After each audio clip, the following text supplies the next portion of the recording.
নববর্ষের ঐক্যতান, ফ্যাসিবাদের অবসান প্রতিপাদ্য নিয়ে শুরু হওয়া বর্ষবরণ আনন্দ শোভাযাত্রা পুনরায় ঢাকা বিশ্ববিদ্যালয়ের চারুকলা অনুষদে গিয়ে শেষ হয়েছে। সোমবার সকাল ৯টায় শুরু হওয়া এই শোভাযাত্রায় অংশ নেন সর্বস্তরের হাজারো মানুষ।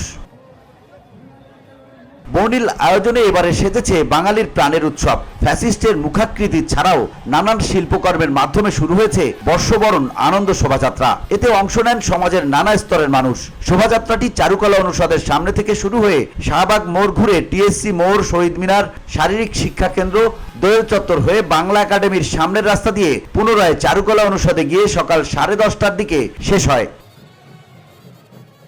সরেজমিনে দেখা যায় চারুকলা প্রাঙ্গণ ছিল উৎসবের রঙে রাঙানো। ভোরের আলো ফুটতেই জনস্রোত জমতে শুরু করে। রমনা, টিএসসি, সোহরাওয়ার্দী উদ্যান সহ আশপাশের এলাকায়ও ছিল মানুষের ঢল। শোভাযাত্রায় অংশ নিয়েছেন চারুকলার শিক্ষক, শিক্ষার্থী, বিভিন্ন শিক্ষা প্রতিষ্ঠানের শিক্ষার্থী, সাংস্কৃতিক সংগঠনের কর্মী এবং নানা বয়সী মানুষ। অংশ নিয়েছেন বিদেশি অনেক নাগরিকও।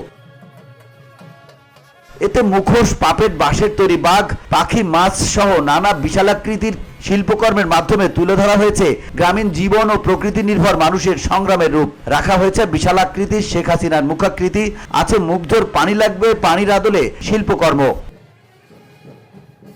বিগত বছরের জরাকে দূরে ঠেলে আজ বাংলাভাষীদের স্বপ্ন দেখার দিন, নতুন আলোয় অবগাহনের দিন, আনন্দে মেতে ওঠারও দিন। হাজার বছরের ঐতিহ্যের বহমানতায় বাংলাদেশের ঘরে ঘরে আজ উৎসবের আমেজ। এদেশের মানুষ আওয়ামী লীগের ফ্যাসিবাদের জাতাকলে পিষ্ট হয়েছে প্রায় 16 বছর। এ সময়ে আনন্দ, উচ্ছ্বাস আর ভাবের প্রকাশ করতে হয়েছে পুরোপুরি নিয়ন্ত্রিত এক পরিবেশে। ফ্যাসিবাদী সরকারের মর্জি মতো বাঁধ ভাঙা উল্লাসে সবাই তখন ভাসতে পারেনি।